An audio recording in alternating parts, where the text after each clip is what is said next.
लबनान में हुआ एक बहुत अजीब वाकया जब हजारों की तादाद में लोग अचानक हॉस्पिटल एडमिट होने लगे। उनकी पॉकेट्स और हाथों में मौजूद मोबाइल्स एकदम ब्लास्ट हो रहे थे। किसी को कुछ समझ नहीं आ रहा था और लोग अपने हाथों में मौजूद मोबाइल से बहुत ही ज्यादा डर गए थे। ये डिवाइसेस पेजर डिवाइसेस थी और अचानक ऐसा क्या हुआ था कि पेजर डिवाइसेस फटने लगी थी। क्या वाकई इसके पीछे इसराइल का साइबर अटैक था?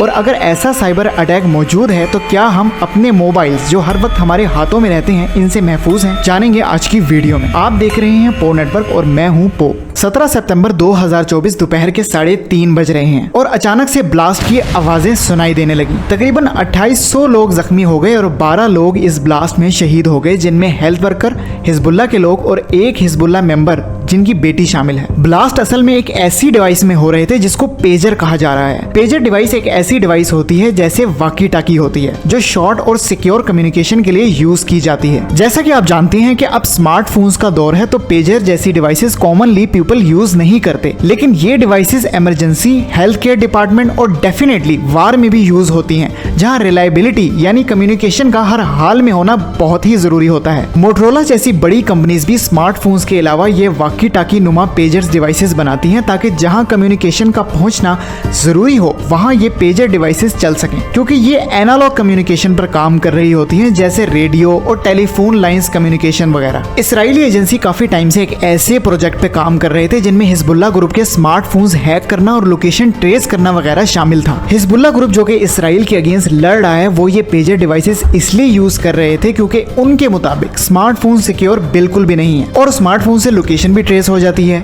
इसके साथ साथ स्मार्टफोन डिजिटल कम्युनिकेशन पर काम कर रहा होता है, जबकि पेजर डिवाइसेस एनालॉग होती हैं। लेकिन पेजर डिवाइसेस पे कुछ ऐसे अलर्ट्स और रिंगिंग आना अचानक से स्टार्ट हुई जिससे वो ब्लास्ट होने लगी और इस इंसिडेंट के बाद ये पेजर डिवाइसेस भी अब सिक्योर नहीं रही, जो हिजबुल्लाह के लिए खतरे की घंटी का बाइस है और उनसे एक सिक्योर कम्युनिकेशन अब छिनता हुआ दिखाई दे रहा है। हिजबुल्लाह का कहना है कि ये ब्लास्ट इसराइली एजेंसी मोसाद ने करवाया है और काफी टेलीविजन इसको साइबर अटैक का नाम भी दे रहे हैं। लेकिन क्या ये वाकई में साइबर अटैक था? इसके लिए हमें ये चीज पहले समझना होगी कि इस इंसिडेंट में दो क्रिटिकल चीजें शामिल हैं। नंबर 1, पेजर डिवाइसेस को अचानक से अलर्ट्स मिलना और नंबर 2, अलर्ट्स मिलने के बाद उनका ब्लास्ट हो जाना, और ब्लास्ट भी इतनी शिद्दत का कि यकीन हो जाए कि इन डिवाइसेस में मैन्युफैक्चरिंग के दौरान जरूर कुछ ऐसा मवाद इंसर्ट किया गया है ताकि वो ज्यादा से ज्यादा नुकसान पहुंचा सकें। जैसा कि मैंने आपको बताया कि ये पेजर डिवाइसेस एक एनालॉग कम्युनिकेशन यूज करती हैं, तो ये साइबर अटैक के लिए ज्यादा खतरे का बाइस नहीं है। लेकिन हाँ, मैं आपको कुछ ऐसे सिनेरियोज बता देता हूं जो इन पेजर डिवाइसेस को ब्लास्ट होने का लबनान में सबब बनी। इस ब्लास्ट की नंबर 1 पॉसिबिलिटी ये है कि अटैकर्स ने इन पेजर डिवाइसेस में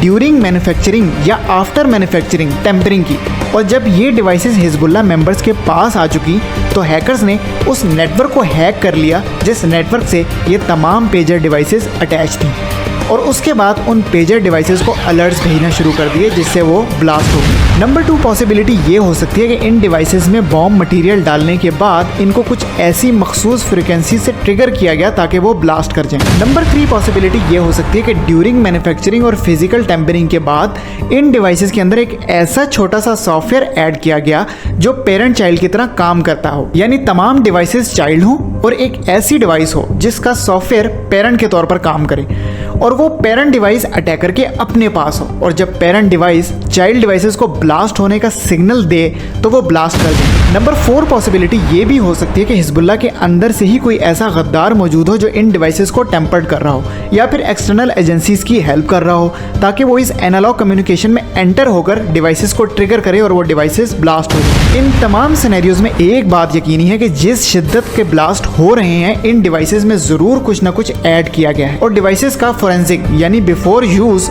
उनका प्रॉपर चेकअप होना चाहिए था। लेकिन ये साइबर अटैक हिजबुल्लाह के डिजिटल नेटवर्क पर हुआ या इन डिवाइसेस को एक मखसूस फ्रीक्वेंसी से ट्रिगर किया जा रहा है, इसकी रिसर्च अभी लबनान के सिक्योरिटी ऑफिशियल्स कर रहे हैं। क्योंकि मजे की बात यह है कि ब्लास्ट होने में सिर्फ ये पेजर डिवाइसेस ही नहीं बल्कि दूसरी एनालॉग डिवाइसेस जैसे कि लाइन वाले टेलीफोन्स भी शामिल हैं और वॉकी टॉकीज भी अब ब्लास्ट हो रही हैं, और ये चीज हिजबुल्लाह के लिए शदीद तशवीश का बाइस है।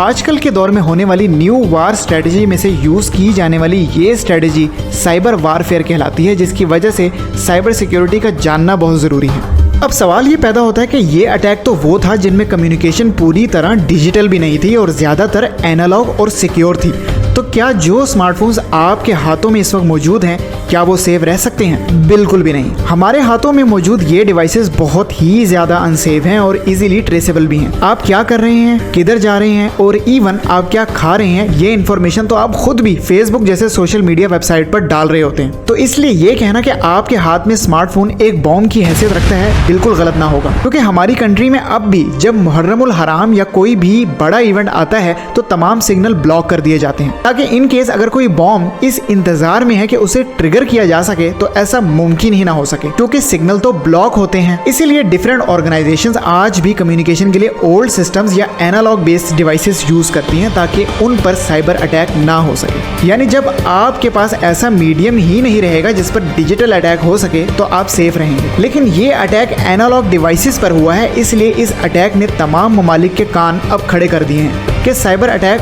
अब सिर्फ डिजिटल नहीं रहा। इस चीज को देखते हुए नॉर्थ कोरिया जैसी कंट्रीज ऐसे अटैक से सेफ कहलाती हैं। कहने को वो दुनिया से बहुत पीछे हैं, लेकिन दूसरी तरफ ऐसे इंसिडेंट से वो सेफ भी हैं। और इसके साथ साथ जब ये अटैक्स बढ़ने लगेंगे तब आपको इस चीज का यकीन हो जाएगा कि चाइना जैसे ममालिक अपना ऑपरेटिंग सिस्टम और अपनी चैट ऐप्स क्यों यूज कर रहे हैं। और आहिस्ता आहिस्ता आप लोगों को फायरवॉल जैसी चीजों की अहमियत का अंदाजा भी होने लगेगा, जैसे पाकिस्तानी गवर्नमेंट इन चीजों पर काम कर रही है। इस वीडियो को खत्म करते हैं इस उम्मीद पर कि आपको जरूर कुछ सीखने को मिला होगा। मजीद इंफॉर्मेशनल कंटेंट देखने के लिए पो नेटवर्क को जरूर सब्सक्राइब कीजिएगा।